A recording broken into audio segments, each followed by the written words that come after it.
Today, I'm gonna help you make your edits look like something straight out of a documentary. This animation is part 2 of my collage series where we are focusing on design. I encourage you to check out part 1 if you haven't done so yet. Now it's time to level up in After Effects. So we're in After Effects here, and I'm just gonna quickly show you guys scene 1 that we'd created. If you haven't checked that out, I will link that in the description below. The reason I wanna bring up scene 1 is because I wanna see when we start to see scene 2, which is right around here through the letter I. So right around this point, I want to make sure that our scene 2 composition is only aligned when we're going to actually start seeing it. So I could even adjust this down just a little bit right there. Nice. And that way, when we fly through and we start doing our animations, things align with the timing of this composition. So I just wanted to quickly show you guys that. Now we will jump into scene 2. So we're in scene 2 here, and we're going to bring in some other assets we created in Midjourney. So I'm going to pull up our assets here. I'm going to go to scene 2. We have all of these different things. I'm going to pull up this naval battle map. And we don't need the texture for now, so I'll just hide that. And I'm going to scale this up. And right now I have this like sepia tone, and that's what I asked for in Midjourney. The reason I did that is because if I ask for everything in a sepia tone, that I can color grade it all the same way in a different look, and I don't know how to describe this other look that I'm working on. So to elaborate here, I'm going to add a tint effect. And then for the white, I'm actually going to paste in this hex code. It's just going to make it a little bit darker, a little bit more gray, and then we're going to add a levels effect to help counter that and to add a little bit more contrast to our image. Nice. All right, so from here, I'm going to bring in some other assets that we will be using. This is a stroke circle that I've used in other tutorials that I like, and we're going to be putting that around the ship. I'm going to be adding a fill to it, and I'm going to be pasting in this hex code right here, and then I'm going to shrink it down and put it around the ship, and I will change the blend mode to multiply. Nice. So what I want to do from here is create some fun quick animations to go along with these quick frames. So what I'm going to do to start is I'm actually going to create a stroke matte for our line right here. So I'll just change this color to something different. And I'm just going to trace this line like this. Perfect. And then I'm going to add a trim paths here. And I will relabel this stroke circle matte. And then with our circle right here, I'm going to start it at about 6 frames. Drop this down to 0. And then when we animate it, it's going to go just like that. So I'll set a keyframe here, and then I'm going to bring this to about a little over a second. And we'll just see how this looks. All right, I'm going to just give this some regular easing here, see how this looks now. All right, that looks better. We're going to stick with that. And what I'm going to do now is I need to track matte the stroke circle to the stroke circle matte. So I'm going to put this up here, and then now we have this fun little reveal. Really easy stuff. So here's what we have, and it's still a little bit boring here. So when we go back to our scene 1, I'll just show you guys kind of the perspective that we're working with right now. So we're going through, and then we're going right to the next scene and the next animation right away. So we want to keep things fluid like that. So we have things looking a little bit better now with our stroke circle, but I want to elevate this a little bit more, and we're going to do that with some fun adjustment layers and some really simple effects, but it's going to elevate it so much. So stick with me. I'm going to create a new adjustment layer right here, and I'm going to label this transform. And we're going to go to, let's say, the 12 frame mark and add a transform effect, set a keyframe for position and 1 for scale. I'm going to click U to show our keyframes, and I will go to the 14 frame mark. Now what I want to do with this is I want to start with a wide establishing shot, and then I want to cut to a tight shot of the ship that we're focusing on. So I'm going to adjust this a little bit right here, and just to see where I want our placement to be. And then what I want to do from here is go to the 14 frame mark, and I'm going to bring things to the middle like this. And then what I'm going to do is just take a look. All right, this looks nice, but I want to stay consistent with what we did in scene 1. And as you remember, what we did was we highlighted our keyframes and then went to toggle hold keyframe. That's just going to create like a quick little jump cut as we zoom in. So real simple stuff, but it's going to just look a little bit better. So that's just what we have so far. And what I want to do to also elevate this is add a little bit of anticipation with a blur. So I'm going to duplicate our transform, and I will label this blur. We'll delete our transform, and then I'm going to add a camera lens blur. We'll set the blur radius to something like 10, and I will set a keyframe here, click U, and then go down to like maybe the 20 frame mark, and then set that down to 0. I will highlight these keyframes, and I will click F9 to easy ease. We're just going to do regular easing for that, and that is how this looks. So this is starting to look a lot better. For context here, it's really important to see how this looks and times out with scene 1 though. So I'm just going to take a look here and see. All right, so going back into scene 1 here, we have some sort of timing down, but I think it could be better. Right now, I think it jumps just a little bit too early. So what I want to do is really have the jump happen like right around here. So a really nice little shortcut and workflow tip that I highly recommend is, I see this point where I have my cursor right here. I'm going to click scene 2, and that is the exact point where it is in time in relation to our scene 1. So I'm going to just bring things and slide them down like this. So now when we go back to our scene 1, all right, that looks better. I actually want to give it another few frames. So I'm going to go down here, and I will even highlight these keyframes to bring those down too. And what I can also do is just adjust the timing of our circle reveal as well. So that way, yeah, that looks a little bit better. Cool. So now when we go back to our scene 1, it starts off with like the establishing wide shot, and then we have our circle animation starting already as well. And then we cut to the second part of that where we zoom in, and we still have that stroke animation going forward. And you'll see why it's important that we're going to keep that continuous movement. So that brings me to our next point, which is going to the second part of scene 2, which is creating our fun frame using our AI King Henry that we had created. So I'll show you what I'm talking about here. So I'm going to just take everything here. I'm going to click Alt and bracket. All right. And then I'll bumper texture down. So now everything's cut off, and we have this texture just like that. So we have this kind of these quick flashy cuts and these subtle animations, and what I want to do is make sure we continue that consistency throughout the animation for the scene 2 right here. So in order to do that, I'm going to copy our tint and levels effect and paste it onto our light paper texture right here. That looks good. I'm going to make some subtle adjustments to the levels. Nice. So now what we're going to do is build out some fun assets to transition to. So I have this King Henry headshot right here, and all I'm going to do is mask him out just like this, and then I'm going to shrink him, and then what I'm going to do is apply the same tint effect that we applied on our background to King Henry, and I'm going to stack all of our layers accordingly to which scene they're part of so we don't get confused. All right, so we have our King Henry headshot now. Now what I need to do is figure out how are we going to transition from like this naval ship scene to this scene in a more fluid manner. And what we're going to do is actually create a match cut. And match cuts are a super popular technique in cinematography and motion design. So we're going to create one ourselves to keep up with the consistency of what we're working on.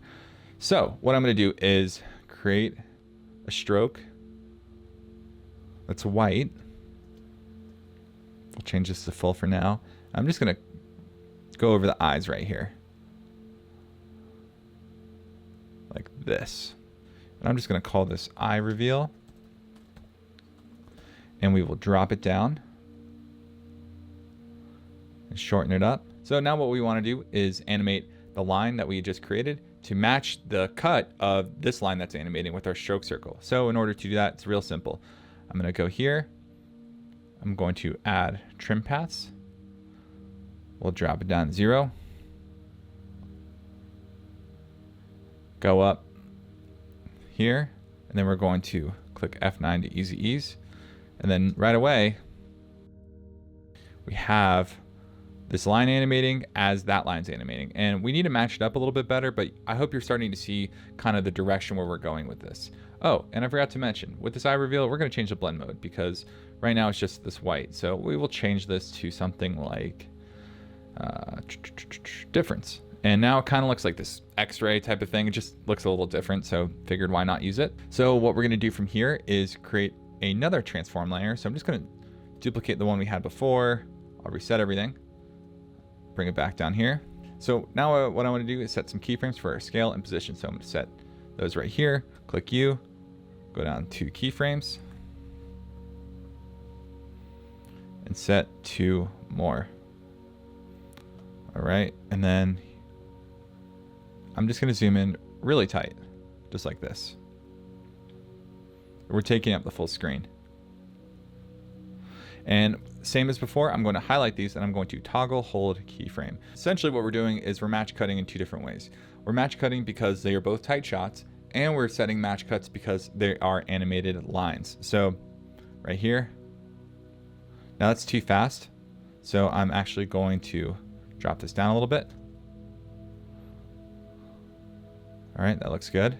So I like what we have here, but I actually think it would look better if we started with the line on his eyes and it was animating off from left to right. So we're gonna have a more accurate match cut that way, because right now this line is going from left to right. So that's really easy to do. So what I'm gonna do is get rid of these keyframes, make that 0, bring that up to 100. Yeah, and then we'll animate in from that way. So I'm going to set a keyframe here and set another keyframe there, back it up, and then right here, I'm gonna bring this to 100. So now that looks a little bit smoother. Yeah, that looks a lot better. And what I wanna do with these keyframes is ease them. Nice. And I wanna actually extend them out a little bit too. And what I wanna do with the easing of this is I'm actually gonna start off fast, and then I'm going to ease into it, just like that. Oh, nice. It's starting to look really good. So I love the way this looks, but we need to add some assets around our king to just bring some more design into it to make it look a little bit better. So thankfully for us, we've already done a lot of the legwork. And by that, I'm going to take the border that we created in scene 1, copy it, paste it into scene 2. Now we don't need this to be 3D because we're not using a 3D camera in the scene. All right. And you can barely see it right now. So I'm going to actually paste in a new hex code for this and make it a little bit darker.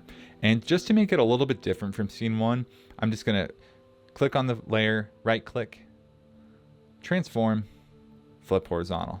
And it just adds a little bit more variety to what we have going on right here. I'm also going to adjust the taper of this. So when I go down to the taper, I'm just going to make some subtle adjustments to what we have going on. Nice. So just by making a couple small adjustments with the color and the effects, it already looks like a completely different border. So now what I want to do is add some more elements. And as you remember, we also had some paintbrushes and that we had created in scene 1. Now I had created a bunch of different brushes, so I'm just going to pull a couple brushes in here, shrink this down. I think what I want to do is take this bottom one, just like this. I'm going to go to layer, transform, center anchor point, and layer content. So now everything animates around that anchor point right there. And with this brush, I'm going to add a tint effect, and I'm going to change the map black to this red color. And then I'm going to change the blend mode from normal to multiply. And this is one of those things that as you're building out your scene, you're going to have a lot of like random things. So don't be afraid to just like mix things up. Like what I'm doing right here is completely random, and you just want to have fun with it. I like that placement. I think that looks cool. So I'm just going to stick with it. And right now we're still seeing it on this tight shot because it's above the transform layer. So what I'm going to do with all my transformed layers is I'm actually going to relabel them to something like yellow so they stand out a little bit. And that way it stays where it's supposed to, just like that. Now what I want to do is take our Roughen Edges animation effect that we had created with some of our brushes in scene 1 right here, copy those and paste it onto our brush right here. So now we have this little jitter with it, and I'm going to label this bottom brush. All right, now we're going to duplicate the process for the top brush. So we'll just go back to our brushes here. I'll check out this layer, see what we got, bring it down, and then take this top one right here and we will mask it out. We will center up the anchor point, drop this below, play with the timing of things. And then what we're going to do from here is add another tint effect. But this time, what we're going to do is instead of making it red, we're going to make it Similar looking color to the border, but just a little bit different. And we're just going to continue to adjust the scale and position of things until we find something that we like. And we're going to copy our Roughen Edges effect and paste it here. And we will call this top brush. So now what I want to do is add in just one more element into this little scene that I created in Midjourney, and that is a letter. So we will go to Assets, Midjourney, Scene 2. We'll find our old letter right here. So here's what we got. And this is a lot. So what I'm going to do is just mask out like part of it like this. We will center this in the middle. We will drop it below our transform layer. And we're just going to place this where we think it belongs. And I think it belongs on the left side. So that's where we're going to put it. So we'll put it here. And what I'm going to do with this is I'm actually going to take our tint effect from our background texture. I'm going to paste this onto our old letter. And then I'm going to change our blending mode to something like pin light. So it's very, very subtle. And if we want to see more or less of it, we can add levels here and either show a little more white or a little more black. So we just have to play with it a little bit. All right, now that looks good, but I want to just do a little subtle animation to it just to elevate it a little bit more. So I'm going to feather this out by something like, let's say 200. And I need to make further adjustments to the mask. And what I'm going to do is just have a little bit of a continuous movement. And we'll change this feather to something like 100. Yeah. And so we're going to start up here, and then I'm going to set a keyframe right there for mask path. Then I'm going to go down here, and I'm going to just drop this low like that. And what I'm going to do differently about this is I'm actually going to extend it out like that. So it's going to be quick, but this is what I'm going for. It needs to be subtle, and I like how that's showing. Just a nice little touch, and if we want to speed it up, we can. If we want, we could even extend the length of the mask itself to something much lower, and then just bring that out like that. Nice, that looks good. All right, so I only want things to show up for not even a full second. Let's just say even a half second. So I'll go up to like the 114 mark, and we'll see how that looks. Nice. And I need the same thing with our king. Cool. And if you're not sure about the pacing of things that you have going on, I suggest going back to scene 1 and seeing how that looks. So we have our quick animation here. Boom. Yeah, I love the way this looks. So I really like the pacing of what we have here, but now what we need to do is duplicate all of the assets that we have from our King Henry headshot and then make some subtle changes. We don't need to recreate the wheel here, but we want to make enough changes so you could tell it's something different, but just subtly. If that doesn't make sense, just stick with me. So with that being said, I'm going to duplicate our layers, drop everything down, bring them across here, and then I'm going to delete our transform effect. I'm going to delete our eye reveal. We don't need that. And what I'm going to do is go and change out our King Henry headshot. So we have our War General here. So what I'm going to do is hold on Alt and just hover over here and then replace it just like that. And what I'm going to do with our War General is make it a little bit different. So we already have kind of the look that we want, but I want to feather out the edges of this just to make it look a little bit more vintagey.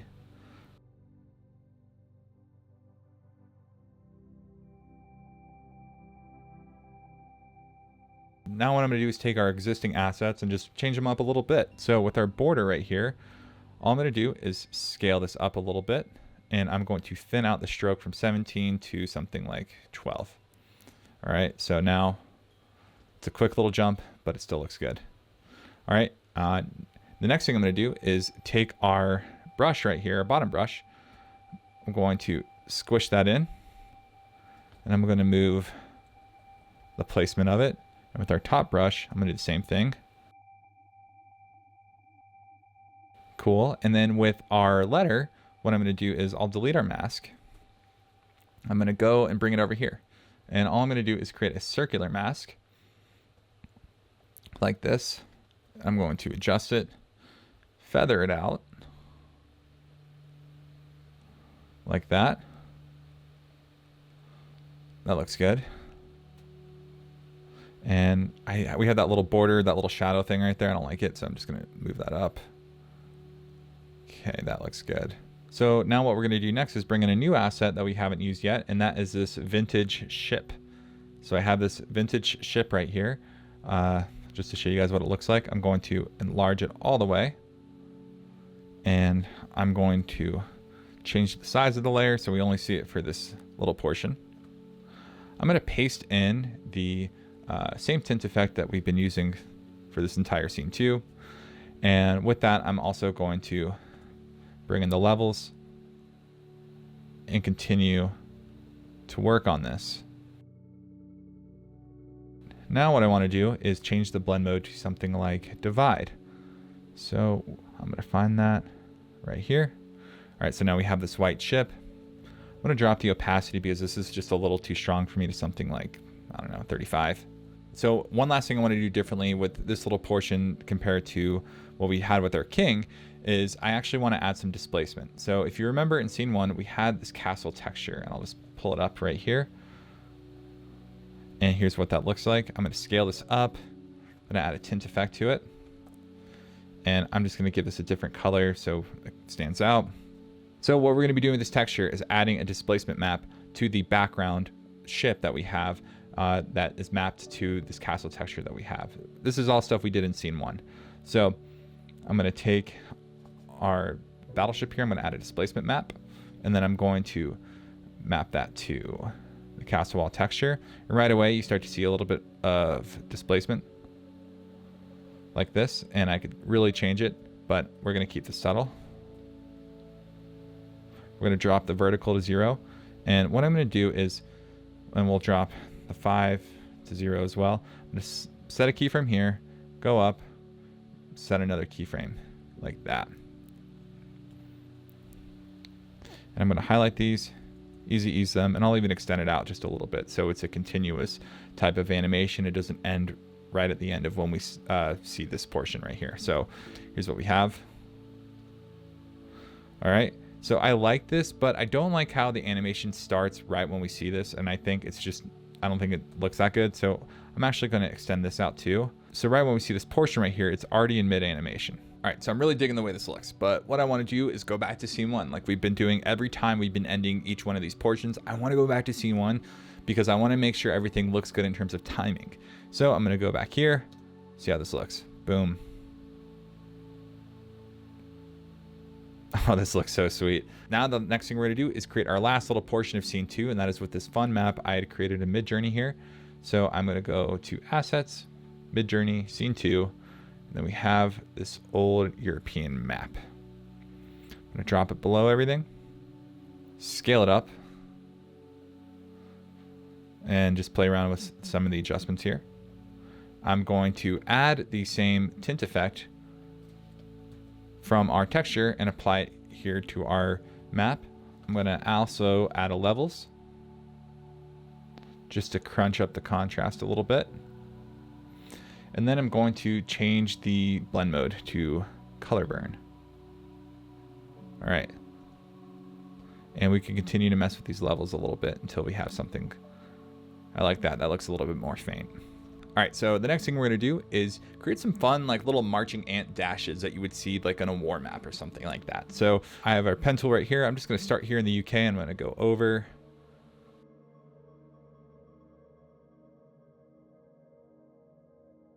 I'm going to bring this up. Now I want to take our hex code from our red stroke right here, and I'm just going to find that. That is our stroke circle. Copy that fill and paste it on top of here. We also don't need this until the end, so we'll just drop this below with everything else.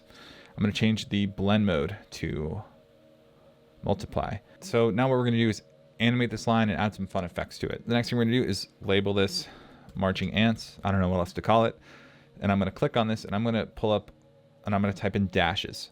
And what that's going to do is pull up the dashes option right here. And I'm going to change our dashes to something like 110. And we have this offset option here. And what the offset does is actually allows us to animate this, which is really cool. So I could paste in an expression here, something like time asterisk 40. And it could be going, you know, from starting here, ending there. What I actually want to do is have it go the other direction. So it's really easy to do that. I'm just going to go in front of the 40 and put a negative in front of it. So now it's going this way. All right, so I like the way these marching ants look. Now we have them going in the right direction. Now what I want to do is apply Roughen Edges effect. And a little different than before, we're going to just create some of our fun and own effects here. So I'm going to change the border here to 37. I'm going to change the scale to 10. So it looks a lot more kind of like a spray paint look. And then I'm going to change the complexity to 10.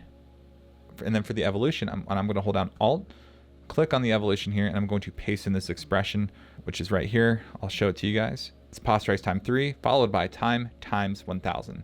So all it's going to do is just mix things up a little bit here with the actual edges of the brush itself. Now what I want to do is actually create another displacement animation like how we did with this scene.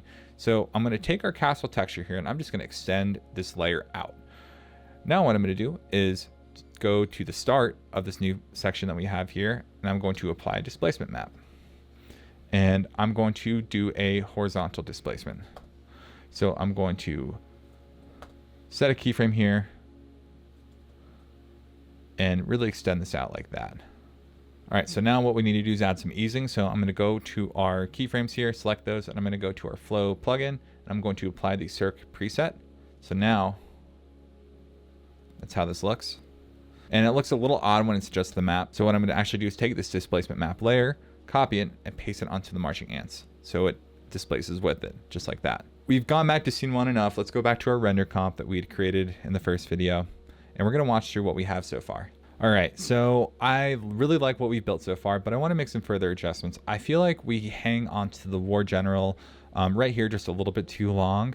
And then also with the displacement in the background, since we're going to be doing displacement on this final map scene right here, I actually want to kind of match cut that as well a little bit. So let's go make some further adjustments.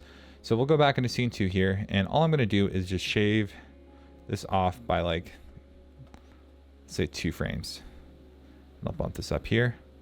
And then with the displacement, I'm going to pull up our displacement keyframes.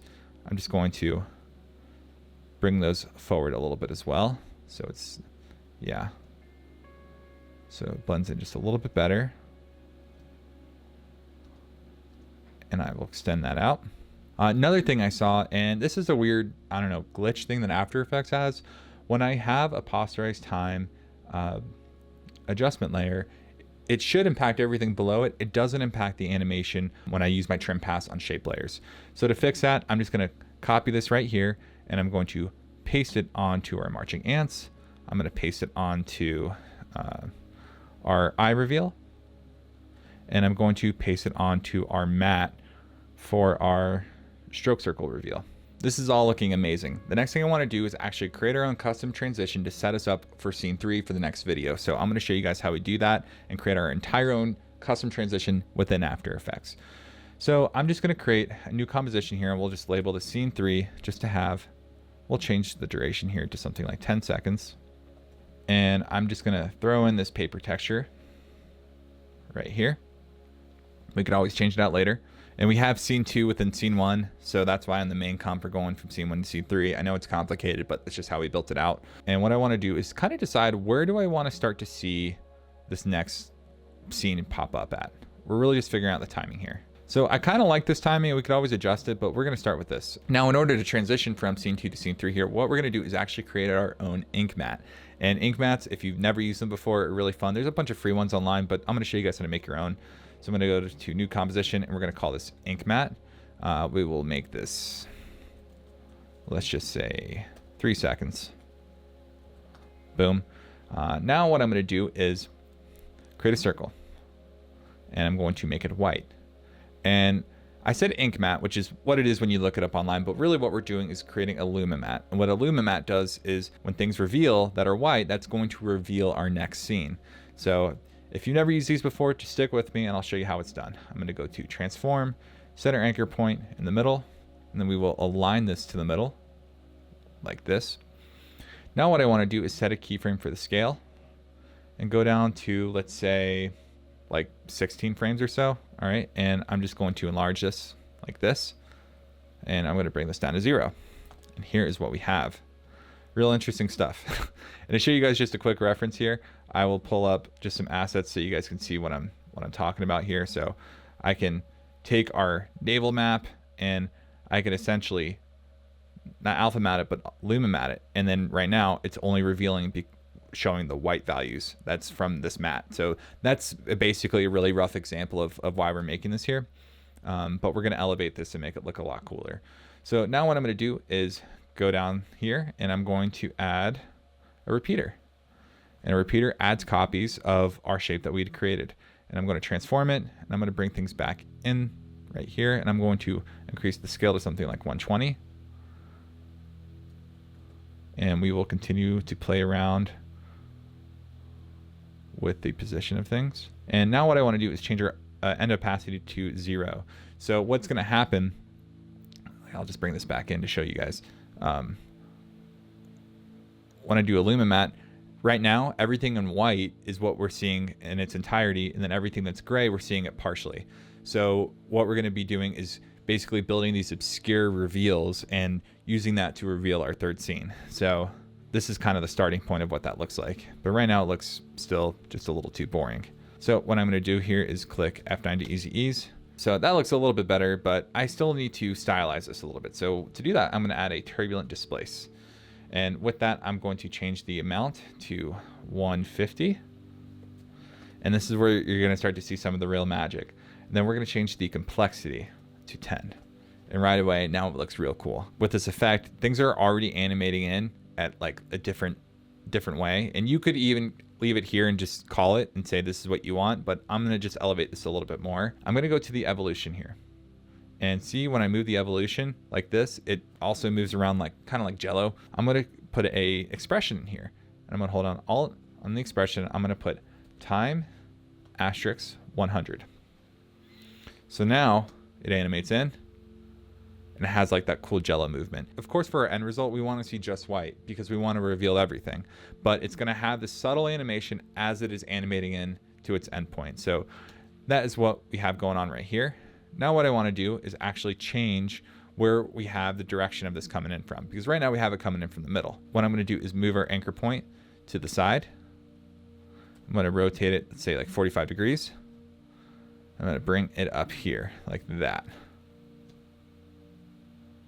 All right. Now what I want to do is duplicate this, and then I'm just going to bring it up the other way like this. So now we have this cool little reveal going on just like this, and it's coming together really well, but we still need to make some further adjustments. So what I'm going to do is click U on both, and I'm going to bump up the scale of things only to what we need. And we still have this little gray bit down here, so we need to adjust that. Nice. Cool, that's starting to look really good. So I love the way this ink bleed works. So what we're gonna do is go back to our render comp now. So we have our ink mat, and right here, I'll change the color just so it stands out a little bit. So we're gonna transition to this scene 3 right here. So what I need to do is actually luma mat it. So I need to first alpha mat it, then I'm gonna switch this to luma mat. And then right away, things start to bleed in. I think we're at a good point here. So we'll take one last look of what we have so far. We have scene 1, going into what we just built here with scene 2 with all these match cuts, going to scene 3. So this is how you create a fun Vox-style collage animation using Adobe After Effects. And keep in mind, guys, this is only part 2. So if you made it this far, why not stick around for part 3? It's going to be the best stuff. You got to finish what you start, right? So stick around with me, and I will link that video in the description below. Let me know in the comments if you have any questions. I'll see you guys at part 3 of the series. Thanks for watching, and stay creative.